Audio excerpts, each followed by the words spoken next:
Hey everyone. I'm really going to reinforce a lot of what people have talked about with AI already, but from a practical perspective, and what you can do really as an individual researcher. I'm Alejandro Munoz-McDonald, Unsafe Call on Twitter, and I'm a security researcher and lead smart contract triager at Immunefi. I read bug reports all day, every day, which means I see both the brilliance and the chaos of Web3 security. So today I want to talk about LLM usage in bug reports. So why does this matter? At the end of the day, a good bug report really only does two things. It tells you something true, and it tells you it clearly. Early LLM generated reports failed at both. So when ChatGPT first hit, we were flooded with invalid reports calling out reentrancy, potential rounding issues, critical thefts of funds from admin functions. Very often they're vague with phrases like may lead to, could potentially cause, might result in, with no concrete attack. So if you read a lot of these AI reports, they start to turn out more like Web3 Mad Libs, where they're randomly jumbling nice sounding words together. And I think what this came from was very heavy weighting towards checklist style prompting for vulnerabilities, and not reasoning further than initial prompts. So this is a trap that new researchers would fall into when they rely on LLMs to generate reports. If you don't understand the bug yourself, you can't tell when the model is actually confidently making stuff up. You don't know when to push back. You don't know what to prompt more for. It's not enough to say something that sounds right for these reports, which are what LLMs are trained to do. They need to say something that is right. So recently, they've improved a little bit more in specificity and moved from like the checklist style prompting, and I see more reports that have described functionality specific to the protocol quite well. But the biggest weakness hasn't changed, and that's self-verification. So LLMs don't understand often chain state or lack the ability to reason on their own about the true existence of an attack. So I ran a survey on AI usage, and the results were kind of interesting. So 100% of respondents said that they were using LLMs already in their bug hunting process, but only 30% said that they had ever been paid for a bug where AI helped generate the vulnerability.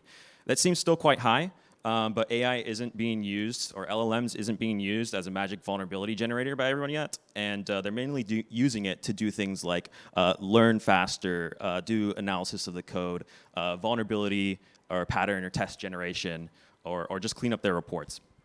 So not surprisingly, the people actually getting paid for AI-generated vulnerabilities were actually more senior researchers. So people who are much better at contextualizing the prompts and can curate results with a much higher chance of getting paid.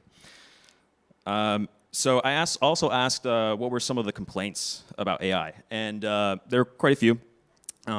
There is some of the examples are false positives, limited ability to fit large code bases in its context, no understanding of real-world chain data, overconfidence. None of this is surprising, but it's still very real. So what do people want to see? Well, they want to see AI models that can analyze code better, models that can understand specific chain architectures and protocols. And the big one is not just generate an explanation of vulnerabilities, but also check their own work. So what we need for that is better standardization of code, intent and its specifications, which many people were talking about today, and LLMs that can reason better on their own. And better tooling that can be integrated into agentic workflows to validate its assumptions. We don't need more AI that just writes reports. We need AI that can verify its own results. So if you don't have the infrastructure in place for the LLM to do this on its own, you as a security researcher will need to be the contextualizer and the adversarial thinker against its output, right? So how long before we get fully AI auditors? So for audits, around 70% of security researchers feel that AI will be able to perform at the level of a human auditor within the next 5 years. 20% said 1 year. Bug bounty is a little more cautious answer. Still more than half said 5 years or less. But if you want value out of LLMs right now, you can use them to learn a new protocol, understand unfamiliar code faster, set up and generate initial frameworks for POCs, and also generate leads and identify some entry points for further review. So LLMs can help you level up your own skills, and once you become a better researcher, only then are you really able to take advantage of LLMs and vulnerability finding for contextualizing your prompts and validating its output. So I'm going to leave you with this. If AI is ever going to independently audit code at the level of a human researcher, it has to learn something that humans already know, and that is how to doubt itself. Yep. Thank you. And thank you to these respondents to the survey. Awesome.